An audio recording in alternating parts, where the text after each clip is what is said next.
सिर्फ एक कच्चे आलू से बनने वाली बहुत ही क्रिस्पी सी रेसिपी आज मैं आपके साथ शेयर कर रही हूँ, जिसे आप 1 से 2 हफ्ते तक स्टोर भी कर पाएंगे। और ये सुपर क्रिस्पी बन करके तैयार होता है। आप पहले इसकी आवाज़ सुनिए कि ये कितना क्रिस्पी बन करके तैयार होता है ना। बहुत ही क्रिस्पी सी ये रेसिपी, और वो भी घर के इंग्रेडिएंट्स से। इसे हम सिर्फ एक कच्चे आलू और एक ऐसे इंग्रेडिएंट्स का इस्तेमाल करते हुए बनाएंगे जो हर वक्त हम सभी के घर में होता ही है। इसमें ना तो हम सूजी का इस्तेमाल करेंगे और ना ही मैदे का। फिर भी यह जो रेसिपी है ना, सुपर क्रिस्पी बन करके तैयार होता है।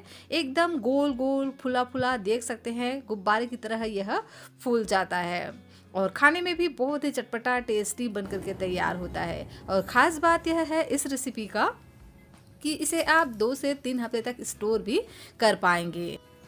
एक बार बनाकर जब आप इसे बच्चों को खिला देंगे ना, तो बच्चे तो इसके फैन हो जाएंगे। वे मार्केट के कुरकुरे, पकोड़े, चिप्स वगैरह छोड़ इसी की ही बार बार डिमांड करेंगे। तो चलिए फ्रेंड्स, इसे बनाना स्टार्ट करते हैं। Hello everyone, Ritu real recipes में आपका स्वागत है। फ्रेंड्स, आज मैं आपके साथ शेयर कर रही हूँ सिर्फ एक कच्चे आलू से बनने वाली ऐसे हेल्दी स्नैक्स की रेसिपी, जिसे आप हफ्ते 2 हफ्ते तक स्टोर भी कर पाएंगे। तो रेसिपी अगर आपको थोड़ी सी भी अच्छी लगे तो प्लीज़ वीडियो को लाइक और चैनल को सब्सक्राइब ज़रूर से कर लीजिएगा। और यह रेसिपी आपको पसंद आए तो प्लीज़ अपने फ्रेंड्स और फैमिली के साथ शेयर भी ज़रूर से कीजिएगा। और हाँ, आप यह रेसिपी कहाँ से बैठकर देख रहे हैं, प्लीज़ कमेंट कर आप मुझे ज़रूर से बताइएगा। मुझे यह जानकर बहुत ही ज़्यादा खुशी होती है कि मेरी यह रेसिपी कहाँ से देखी जा रही है। तो चलिए फ्रेंड्स, इसे बनाना स्टार्ट करते हैं। तो इस रेसिपी को बनाने के लिए लेना है एक बड़े साइज़ का कच्चा आलू। जी हाँ फ्रेंड्स, इस रेसिपी को हम कच्चे आलू से बना करके तैयार करेंगे। इसके लिए आपको उबले हुए आलू का इस्तेमाल बिल्कुल भी नहीं करना है। कच्चे आलू से यह रेसिपी बहुत ज़्यादा क्रिस्पी बन करके तैयार होता है। तो सबसे पहले करना क्या है, कच्चे आलू को हम बढ़िया से इस तरह से एक पीलर की सहायता से छील लेंगे और उसके बाद इसे हमें कट करना है। तो इस तरह से नाइफ से हमें इसको छोटे छोटे पीसेस में कट कर लेना है। वैसे आप इसको छोटे बड़े अपने हिसाब से साइज़ में कट कर सकते हैं। और देख सकते हैं इस तरह से मैंने इसको थोड़े मोटे मोटे पीसेस में कट कर लिया है। और अब हम इसमें डाल देते हैं पानी, क्योंकि आलू में ना बहुत ज़्यादा स्टार्च होता है, तो इसको हम इसी तरह से यूज़ नहीं करेंगे। इसी तरह से अगर आपने इसको यूज़ किया तो नाश्ता अच्छे से क्रिस्पी नहीं बन पाते हैं। तो इसको हमें बढ़िया से इस तरह से पानी में डाल करके धो लेना है 2 से 3 बारी। और इसको हम छानते हुए निकाल लेंगे एक दूसरे बाउल में। और यहाँ मैंने लिया है एक ग्राइंडर, इसमें हम डाल देते हैं प्याज। तो यहाँ मैंने एक मीडियम साइज़ के प्याज लिए हैं। प्याज को इस तरह से हमें मोटा मोटा कट करके रफली ऐड कर देना है ग्राइंडर में। अब हम इसमें फ्लेवरफुल बनाने के लिए डाल देते हैं तीखे के लिए हरी मिर्च। तो मैं यहाँ पर 2 हरी मिर्च का इस्तेमाल कर रही हूँ। 2 हरी मिर्च से ना बहुत ही बढ़िया से इसमें तीखापन आ जाता है। वैसे आपको जितना पसंद हो तीखा खाना, उस हिसाब से आप यहाँ पर ऐड कर सकते हैं। और इसी के साथ ही में ऐड कर देते हैं अदरक। तो अदरक का भी फ्लेवर बहुत ही बढ़िया आता है, तो इसे आप ज़रूर से ऐड कीजिएगा और थोड़ा ज़्यादा ही ऐड कीजिएगा। और इसी के साथ ही में ऐड कर देते हैं 4 से 5 लहसुन की कलियाँ। और साथ में डाल देंगे आलू, जिसे हमने अच्छे से वॉश करके रखा था। तो सभी को ही हम इसमें डाल देंगे और पानी वगैरह बिल्कुल भी इसमें डालने की ज़रूरत नहीं है।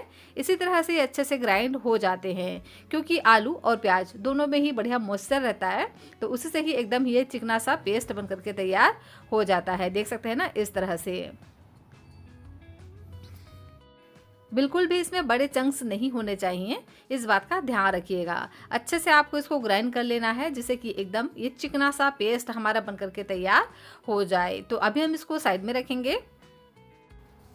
अगर आपको लगे कि आलू हल्का सा कम पिसा हुआ है तो आप इसे छलनी से छान लीजिएगा, जिससे इसमें बिल्कुल भी बड़े चंक्स नहीं रहेंगे। अभी इसको साइड में रख देते हैं। और इधर देखिए, यहाँ मैंने लिया है चावल। ये कच्चा चावल है, जिसे मैंने अच्छे से धोकर 2 घंटे के लिए भिगा लिया है। अगर आप इसे इंस्टेंट तरीके से बनाना चाहें तो इसकी जगह पे आप सूजी का भी इस्तेमाल कर सकते हैं, लेकिन कच्चे चावल से भी यह रेसिपी बहुत ही बढ़िया से बन करके तैयार होता है। और चावल हर घर में अवेलेबल रहता है, तो फटाफट से आप इसे बना करके तैयार कर सकते हो। बस इसमें भिगाने में जो टाइम लगता है ना, उसे अगर छोड़ देंगे तो बनाने में इसको बिल्कुल भी टाइम नहीं लगता है। और हर घर में बहुत ही आसानी से चावल और आलू दोनों ही चीज़ें मिल जाती हैं। तो चावल को मैंने 2 घंटे पहले ही भिगा करके छोड़ दिया था और ये अच्छे से भीगे हुए चावल हैं। यहाँ पर आप कोई सा भी चावल का यूज़ भी कर सकते हो जो भी आपके घर में अवेलेबल हो। तो इसे हम छानते हुए डाल देंगे एक ग्राइंडर में और इसमें हम डाल देते हैं थोड़ा सा पानी। और अभी हम इसमें कुछ भी ऐड नहीं करेंगे, अदरक लहसुन कुछ भी अभी डालने की ज़रूरत नहीं है।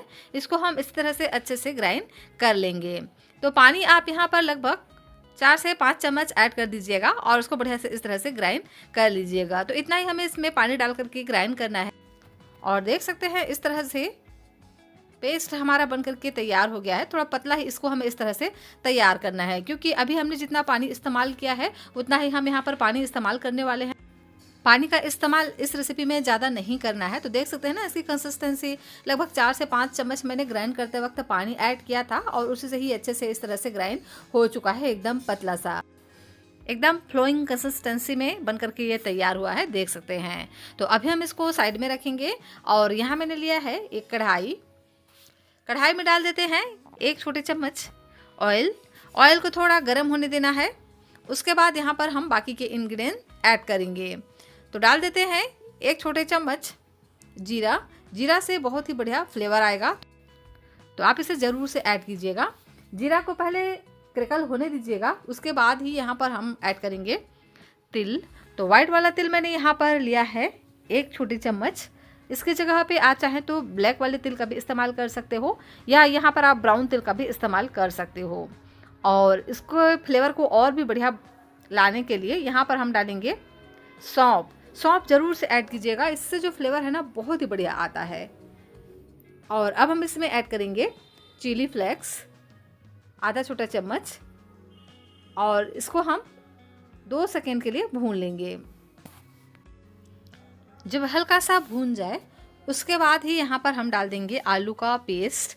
तो मसालों को बिल्कुल भी नहीं जलाना है, इसलिए इसको सिर्फ 2 से 3 सेकंड के लिए डालने के बाद भून लीजिए। उसके बाद ही यहाँ पर आप डाल दीजिए आलू को और मीडियम फ्लेम पे इसको हमें अच्छे से इस तरह से पकाते जाना है। इसको बिल्कुल भी नहीं छोड़ना है, नहीं तो आलू नीचे तले पर चिपक भी सकता है। तो कंटिन्यू इसी तरह से चलाते रहिएगा और गैस की फ्लेम को मीडियम रखिएगा। मीडियम फ्लेम पे ही इस तरह से हमें 2 मिनट के लिए पकाना है। जैसे जैसे हम इसको इस तरह से पकाते जाएंगे आलू तुरंत से थिक हो जाएगा, देख सकते हैं इस तरह से। जब यह इस तरह से गाढ़ा होने लगे, पैन को छूने लगे, जब आलू हल्का सा पक जाए उसके बाद ही यहाँ पर हम ऐड करेंगे चावल का आटा। तो अभी देख सकते हैं आलू अच्छे से नहीं पका है, तो इसी तरह से इसको हमें चलाते रहना है, बिल्कुल भी छोड़ना नहीं है। तो अभी हम इसमें ऐड कर देते हैं कुछ चीज़ें। तो सबसे पहले डाल देते हैं नमक। वैसे तो हमें यहाँ पर बहुत ज़्यादा मसाले वगैरह डालने की ज़रूरत नहीं है, क्योंकि अदरक और लहसुन जो हमने ग्राइंड करते वक्त आलू में डाला था ना, उसी से इसका जो फ्लेवर है ना बहुत ही बढ़िया आता है। तो कुछ भी यहाँ पर हम मसाले यूज़ नहीं करेंगे। वैसे आप यहाँ पर इसको और भी चटपटा बनाने के लिए चाट मसाला या गरम मसाला का भी यूज़ कर सकते हो, या आप चाहें तो मैगी मसाला वगैरह का भी इस्तेमाल कर सकते हो। लेकिन मैंने इसको बहुत ही सिंपल रखा है। इन सिंपल इंग्रेडिएंट्स के साथ में भी अगर आप इसको बनाएंगे ना तो भी जो रेसिपी है बहुत ही टेस्टी, एकदम लाजवाब बन करके तैयार होता है। तो देख सकते हैं आलू ने अच्छे से तले को छोड़ दिया है कढ़ाई का और एक जगह सिमटने लगा है। तो अब हम इसमें क्या करेंगे, डाल देते हैं चावल का पेस्ट जो हमने अभी बना करके तैयार किया था। गैस की फ्लेम को मीडियम ही रखना है और मीडियम फ्लेम पे इसको इसी तरह से चलाते रहना है। जैसे जैसे हम इसको चलाते जाएंगे ना तुरंत से ये ठीक हो जाएगा और एकदम ही गाढ़ा सा कंसिस्टेंसी में आ जाएगा। तो बिल्कुल डो की तरह इसको हमें तैयार करना है। चावल ना तुरंत ही पकने लग जाता है, जैसे ही हमने इसको कढ़ाई में ऐड किया है देख सकते हैं तुरंत से गाढ़ा होने लग जाता है। और ये 2 ही मिनट में अच्छे से पक करके तैयार भी हो जाता है। तो कंटिन्यू इसी तरह से चलाते रहना है, बिल्कुल भी छोड़ना नहीं है, जब तक ये अच्छे से डो के फॉर्म में ना आ जाए और एक जगह इकट्ठा ना होने लग जाए, तब तक इसको अच्छे से पका लेना है। जितना अच्छे से आप इसको पकाएंगे ना, उतना ही बढ़िया आपका नाश्ता बन करके तैयार होगा। तो फ्रेंड्स, रेसिपी अगर आपको थोड़ी सी भी अच्छी लग रही हो तो प्लीज़ आप वीडियो को लाइक और चैनल को सब्सक्राइब ज़रूर से कर लीजिएगा। और यह रेसिपी आप कहाँ से बैठकर देख रहे हैं, प्लीज़ कमेंट कर आप मुझे कमेंट सेक्शन में ज़रूर से बताइएगा। मुझे यह जानकर वाकई में बहुत ज़्यादा खुशी होती है कि मेरी यह रेसिपी कहाँ कहाँ से देखी जा रही है। तो देख सकते हैं अच्छे से मैंने इसको इस तरह से चलाते हुए मिक्स कर लिया है और आलू और चावल का आटा दोनों ही अच्छे से मिक्स हो गए हैं और डो के फॉर्म में आने लगे हैं। चावल को भी पकने में बिल्कुल भी टाइम नहीं लगता, लगभग 4 से 5 मिनट टोटल समय लगा है और ये अच्छे से पक चुके हैं। इस तरह से अच्छे से पकाइएगा, जब ये अच्छे से पकेंगे ना तो ही आपकी जो रेसिपी है एकदम ही परफेक्ट तरीके से बन करके तैयार होगी। तो पूरी वीडियो को लास्ट तक जरूर से देखिएगा। अगर आपने इसको स्किप कर करके देखा तो हो सकता है रेसिपी आपका अच्छे से नहीं बन पाए। तो आगे हम इसमें एक और इंग्रेडिएंट्स इस्तेमाल करने वाले हैं, जिससे जो आपकी रेसिपी है ना बहुत ही ज़्यादा क्रिस्पी खस्ता बन करके तैयार होगा। इसके लिए ना तो आपको कोई स्लरी वगैरह बनाने की ज़रूरत है और ना ही इसमें कुछ आपको ऐड करने की ज़रूरत है। बस करना क्या है, इसको हम इस तरह से अच्छे से मिक्स कर लेंगे और जब ये अच्छे से इस तरह से पक जाए तो इसको हम कवर कर 2 मिनट के लिए छोड़ देंगे। इससे क्या होगा, ये अपने ही भाप में और भी बढ़िया से पक जाएगा। जब ये अच्छे से पक जाए उसके बाद इसको हम निकाल लेंगे एक बड़े से बर्तन में और इसको हम स्पैचुला से इस तरह से चलाते हुए थोड़ा सा ठंडा कर लेंगे।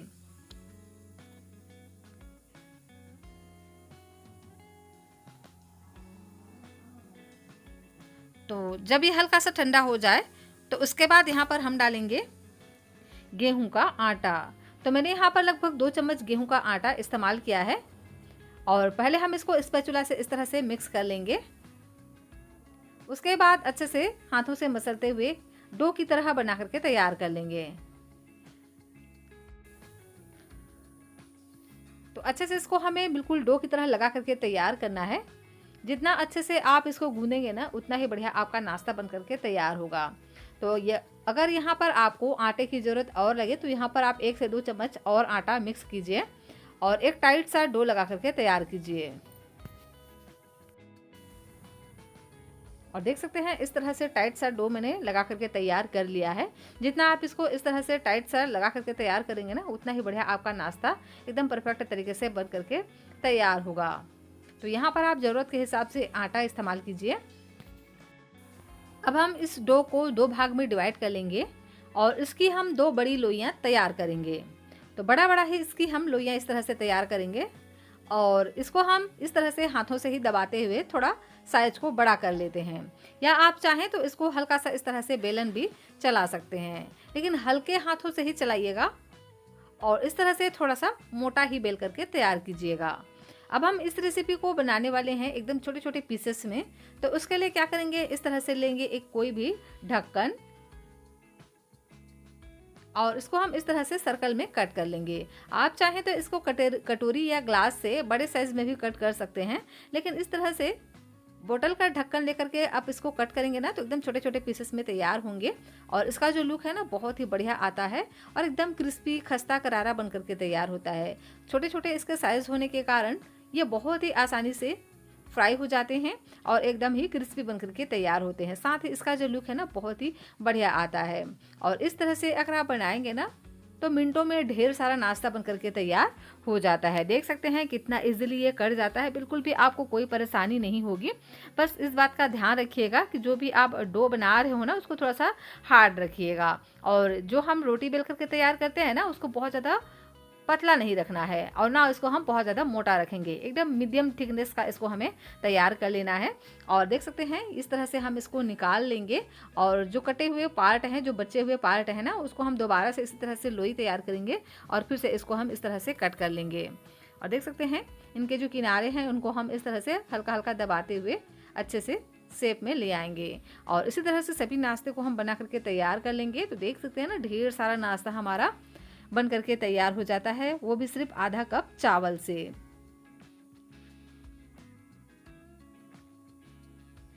तो लीजिए, मैंने इसी तरह से सभी को ही बना करके तैयार कर लिया है।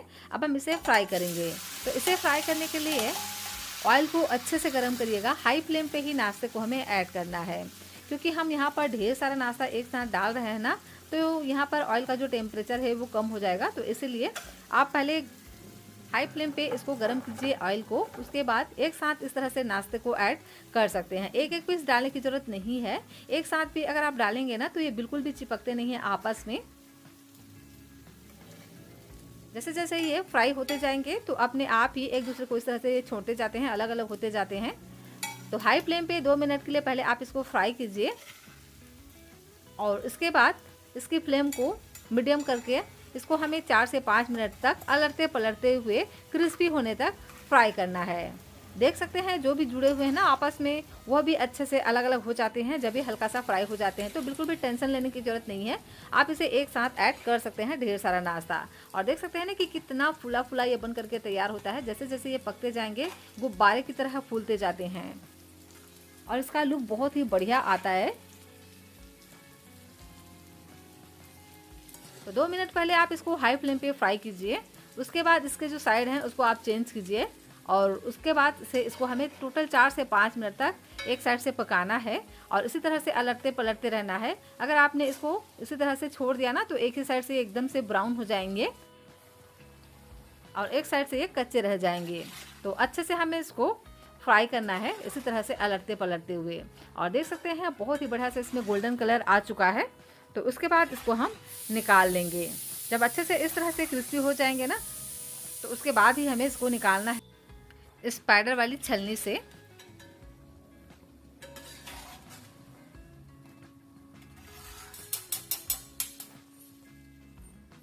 और इसी तरह से हम दूसरा बेच भी बना करके तैयार कर लेंगे।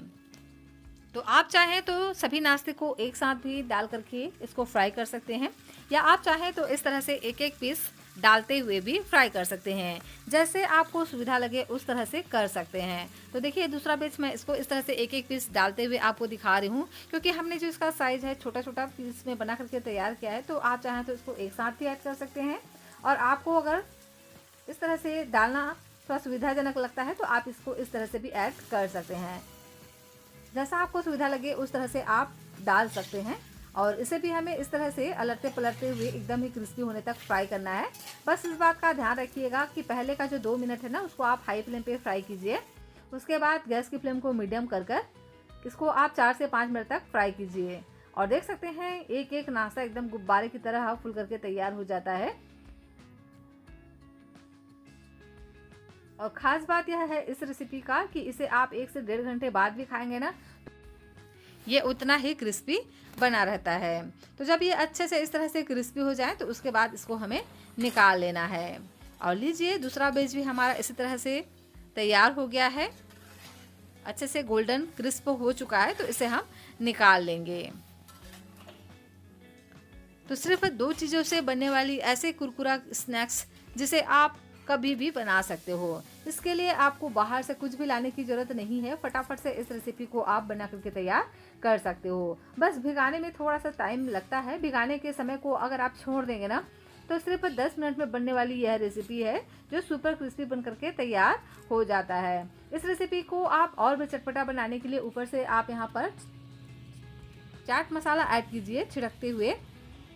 इससे इसका जो टेस्ट ना बहुत ही बढ़िया आएगा। और आप चाहें तो यहाँ पर मैगी मसाला का भी इस्तेमाल कर सकते हैं। और देख सकते हैं कि कितना क्रिस्पी करारा खस्ता नाश्ता बन करके तैयार हुआ है। एकदम गोल मटोल सा यह बन करके तैयार होता है। तो ज़रूर से इस तरह से ट्राई कीजिएगा। यह रेसिपी आपको डेफिनेटली बहुत ज़्यादा पसंद आएगा। इसे आप इस तरह से बनाकर हफ्ते 2 हफ्ते के लिए स्टोर करके रख लीजिए और चलते फिरते छोटी मोटी भूख में भी इसको आप इंजॉय कर सकते हो। और यह रेसिपी अगर आपने बच्चों को खिला दी ना तो बच्चे तो बिल्कुल बाजार का जो स्नैक्स होता है उसको खाना छोड़ देंगे। तो फ्रेंड्स ज़रूर से रेसिपी ट्राई कीजिएगा। रेसिपी पसंद आए तो वीडियो को लाइक कीजिएगा और अपने फ्रेंड्स और फैमिली के साथ शेयर भी ज़रूर से कीजिएगा।